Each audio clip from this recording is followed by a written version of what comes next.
Assalamualaikum warahmatullahi wabarakatuh. Halo semuanya, perkenalkan nama saya Nur Aziza. Saya mahasiswa PPG Prajabatan Gelombang 1 tahun 2023, Prodi Matematika di Universitas Swadaya Gunung Jati Cirebon. Pada video kali ini, saya akan menceritakan pengalaman saya dan perjalanan saya dalam berliterasi. Selamat menonton! Di tengah ramainya kehidupan modern, bermain sosial media, menonton film, mendengarkan musik, maupun bermain game merupakan kegiatan-kegiatan yang selalu ada di dekat saya. Ketika ada waktu luang, baik di sekolah maupun di rumah, saya biasa menghabiskan waktu dengan bermain sosial media, kemudian juga bermain game, mendengarkan musik, dan juga menonton film. Buku-buku sangat jarang saya sentuh dan membaca pun ketika hanya disuruh. Hingga saat saya berada di kelas 12 SMA menjadi titik balik bagi saya dalam menemukan minat membaca. Setiap orang tentunya memiliki perjalanan berliterasi yang beragam dan berbeda. Dan perjalanan berliterasi saya berawal dari tugas yang diberikan oleh guru bahasa Indonesia saya pada saat kelas 12 SMA. Namanya Ibu Atin, guru bahasa Indonesia pada kelas 12 SMA. Masih tergambar jelas dalam benak saya, pada saat itu Ibu Atin menyuruh saya untuk memberikan tugas kepada saya dan teman-teman untuk membaca 10 buku fiksi yang nantinya tidak hanya dibaca, tetapi juga direview dan diceritakan kembali kepada beliau. Pada awalnya, tugas itu merupakan tugas yang berat bagi saya, karena saya tidak menyukai membaca. Namun, karena 10 buku yang perlu saya baca, mau tidak mau saya harus menyicilnya agar tidak menumpuk. Selain saya tidak menyukai membaca, pada saat itu juga saya tidak memiliki satu buku fiksi pun dalam rak buku saya. Namun, kabar baiknya, salah satu teman saya memperbolehkan saya meminjam buku yang ia punya, yaitu buku karya Terelie yang berjudul Sejuta Rasanya. Dan buku tersebut merupakan buku fiksi pertama yang saya baca. Saya sangat berterima kasih kepada teman saya karena telah meminjamkan buku karya Terelie yang menjadi buku fiksi pertama saya dalam membaca novel.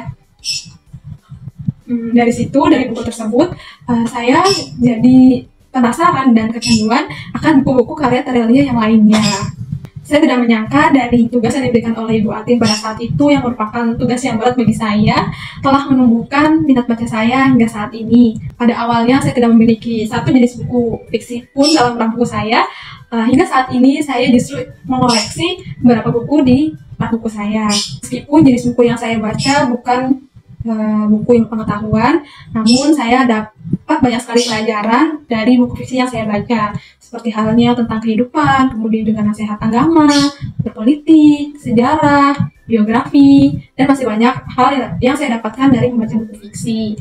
Selain itu juga saya bisa melihat keadaan di luar negeri dari buku fiksi yang saya baca.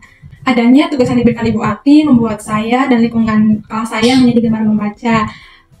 Ketika ada waktu senggang, kami lebih banyak menghabiskan waktu dengan membaca novel. Dari hal itu juga, saya dan teman-teman kerap mengunjungi Gramedia yang ada di kota Cirebon. Di situ juga kami membaca atau hanya sekadar melihat-lihat buku. Dan saya juga terkadang biasanya menulis beberapa buku yang akan saya baca dan saya beli ketika nanti berkunjung lagi ke Gramedia. Saya senang dan bangga dan juga berterima kasih kepada Ibu Atin karena dari tugas yang beliau berikan telah menumbuhkan minat baca saya hingga saat ini.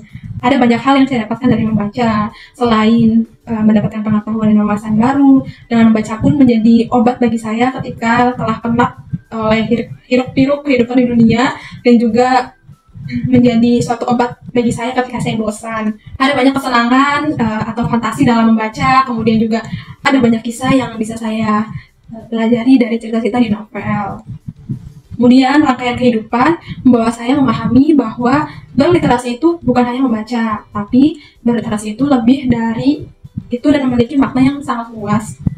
Menyadari banyaknya manfaat membaca bagi diri saya pribadi dan terinspirasi dari Ibu Atin, saya pun sebagai seorang guru ingin menumbuhkan minat membaca bagi peserta didik saya. Karena dengan membiasakan peserta didik untuk membaca, maka mereka pun akan banyak belajar, baik itu dari cerita fiksi maupun cerita non-fiksi.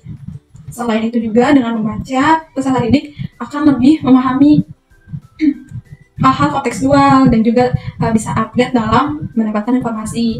Namun tidak hanya mendapatkan informasi saja, peserta didik pun akan lebih bijak dalam menyikapi informasi tersebut.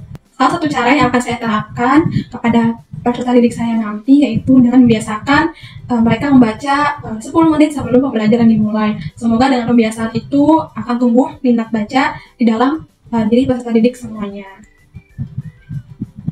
Mungkin segitu saja cerita pengalaman saya dalam berliterasi. Semoga bermanfaat. Terima kasih. Assalamualaikum warahmatullahi wabarakatuh.